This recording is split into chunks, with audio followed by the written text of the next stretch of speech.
Mentalista.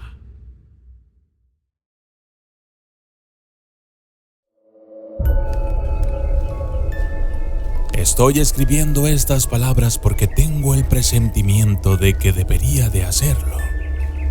Somos un grupo. Éramos un grupo de excursionistas buscando aventuras en el bosque, pero de alguna forma nos hemos perdido. Ya van varios días que no comemos. Hemos estado dando vueltas en este bosque sin lograr encontrar la salida. Damos vueltas en círculos. Lo único que nos mantiene vivos es el riachuelo de agua pestilente, del que bebemos agua cada vez que podemos. Estamos cansados, pero lo peor de todo son las noches. Uno por uno hemos estado cayendo. No sabría cómo describirlo, pero hay algo en este lugar, en este bosque encantado, que uno a uno nos ha ido mermando. Todo comenzó la primera noche que acampamos en un pequeño claro. Éramos 6 personas. Dejaré sus nombres al final del texto por si acaso. En fin, éramos 6.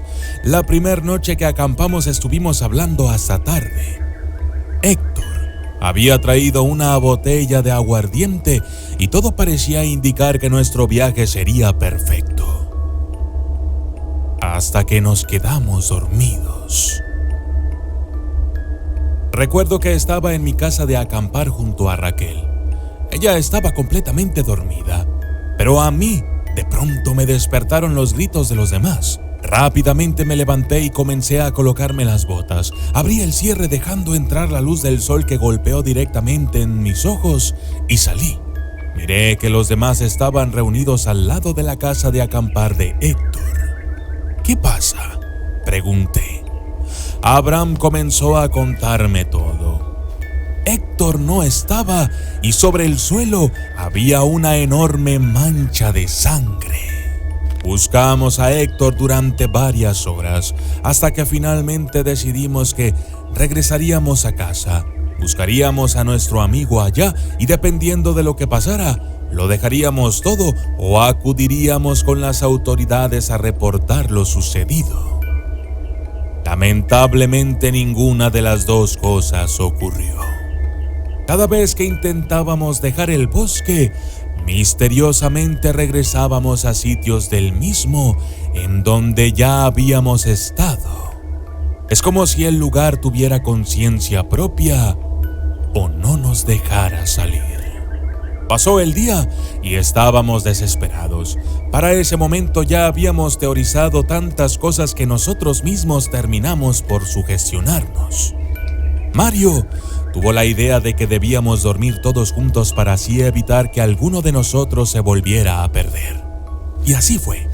Acampamos, hicimos una fogata y nos dispusimos a reunirnos alrededor del fuego. Poco a poco nos quedamos dormidos.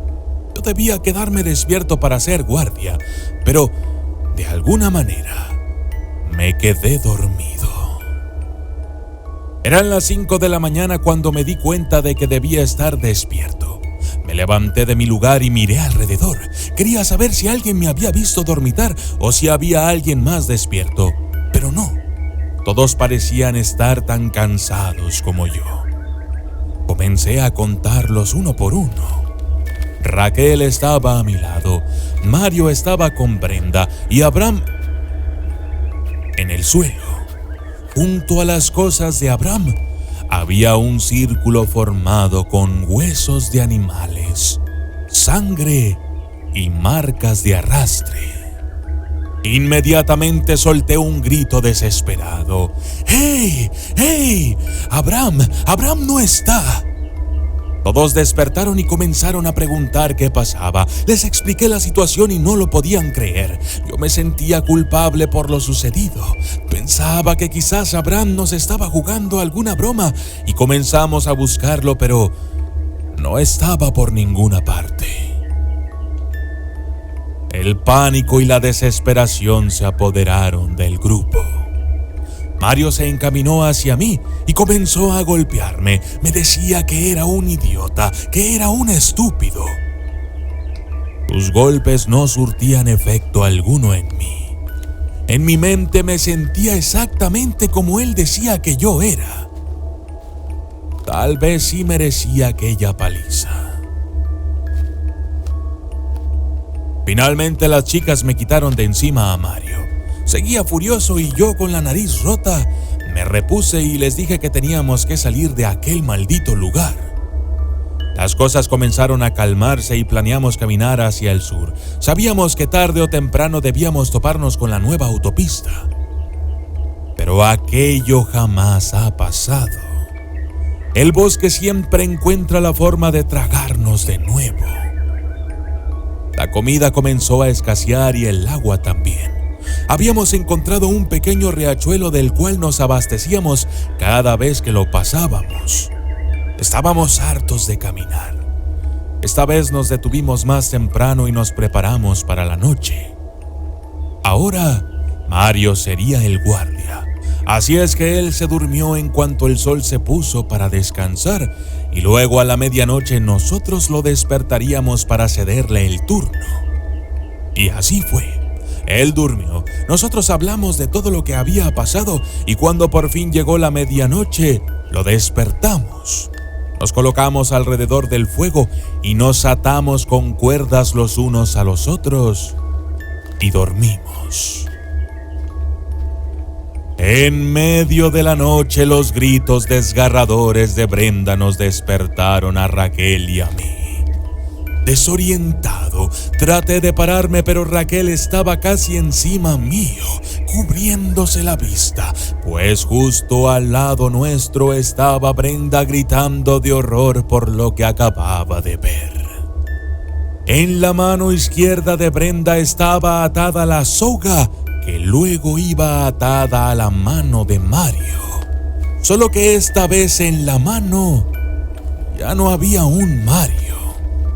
Alguien había arrancado el ala izquierda de un cuervo y en su lugar había cosido la mano de Mario, que a su vez estaba atada a la mano de Brenda. Aquel momento lleno de horror y calamidad provocó que Brenda entrara en una especie de ataque de pánico que la condujo a desatarse las sogas y salir corriendo de ahí. Corrió a toda velocidad. Yo la seguí durante unos momentos, pero me di cuenta de que debía regresar con Raquel. La verdad, no tuve oportunidad siquiera de perseguirla. Brenda se había perdido de nuestra vista. Raquel y yo decidimos que lo mejor sería no separarnos de las casas de acampar y el resto de las cosas. No quisimos seguir a Brenda y arriesgarnos a separarnos. Recogimos las cosas y cargamos con lo que pudimos y creíamos más conveniente. Conforme avanzábamos, gritábamos el nombre de nuestra amiga, pero no recibíamos respuesta alguna hasta que finalmente llegamos a este sitio.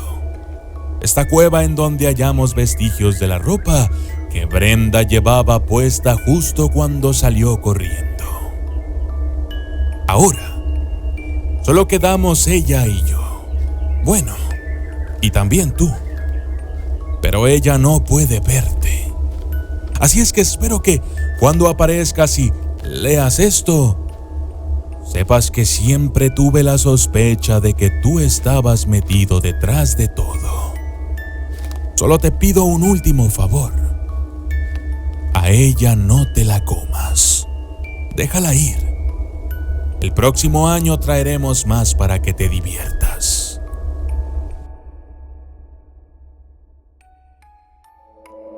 De acuerdo a investigaciones modernas, se sabe que las personas inteligentes pueden tener cierta incidencia de trastornos de identidad disociativa, o lo que no hace mucho tiempo se denominaba como trastorno de personalidad múltiple. Estas personas, repito, a menudo con cierto nivel de intelecto, poseen la capacidad innata de autohipnosis coexistente con una gran inteligencia, creatividad y sociopatía. El acoso y la agresión de los iguales, el abuso emocional y probablemente lo más significativo de todo, ser testigo de violencia doméstica, son los factores que se encuentran en las historias de pacientes que cumplen con los criterios de este tipo de trastornos. No olvides leer los comentarios. Hay una sorpresa ahí para ti. Yo soy el documentalista y esto fue Épocas de Hambre. Gracias y hasta la próxima.